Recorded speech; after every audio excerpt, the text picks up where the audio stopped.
Hey everyone, Gil here at Graymanprepping. On this episode of Your Prep for Today, I want to talk to you about computer supplies.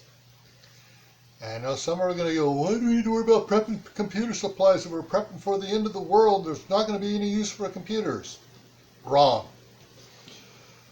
At least wrong if you're smart and you prep properly. Okay? If you're talking about the end of the world, collapse, no more power grid, so there's not going to be any need for a computer. No, there will be a need, and I'll explain that. But in the short term, if we're just talking about having computer supplies on hand so you don't run out, so that if something happens and you need to, oh crud, I'm out of ink, I need to go get ink, and you go to excuse me, you go to the one of the computer supply stores and they're out of ink because supply chain's interrupted temporarily for some reason. That's what I'm talking. That's one of the things I'm talking about. One of them. So yeah, you want to make sure you have enough ink, paper, any other supplies you may need to get you through any tough times in getting supplies. All right. Now, for the end of the world, as we know it, or SHTF, where everything's down for several years and there's no grid or anything.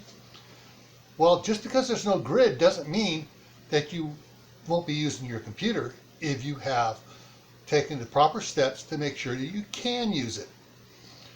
I have several external drives loaded with plans and documents and stuff that after everything kind of collapses, I'm going to need to know how to do certain things.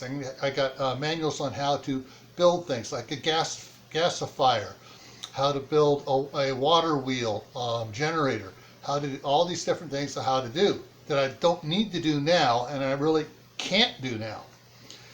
All right, so if the grid's down and it's going to be down for years, and we know it's going to be down for years, then I start building things.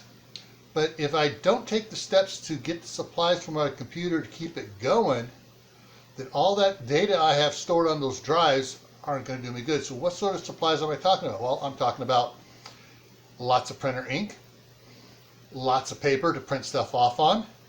I'm talking about some pure sine wave inverters, so I can use solar panels and batteries to power the computer and keep the computer going.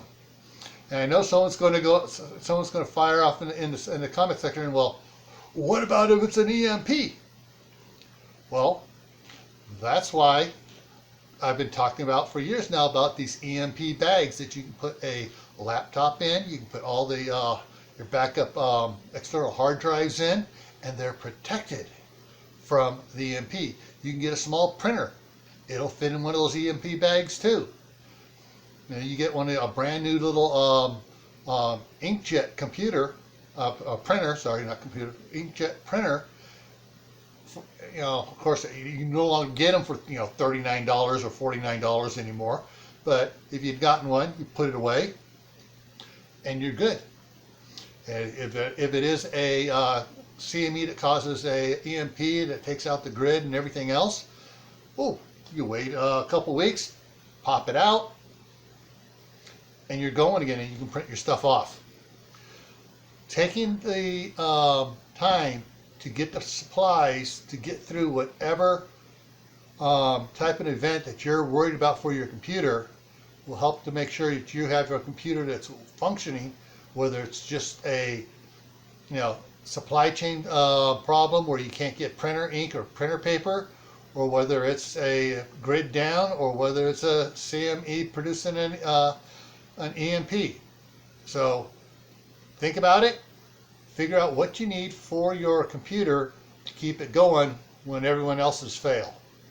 All right, so stay happy no matter what life throws at you. Stay safe, don't go out and do anything foolish. Keep adding to your preps: water, food, medicine, clothing. Learn a new skill, and if you can, grow something this winter.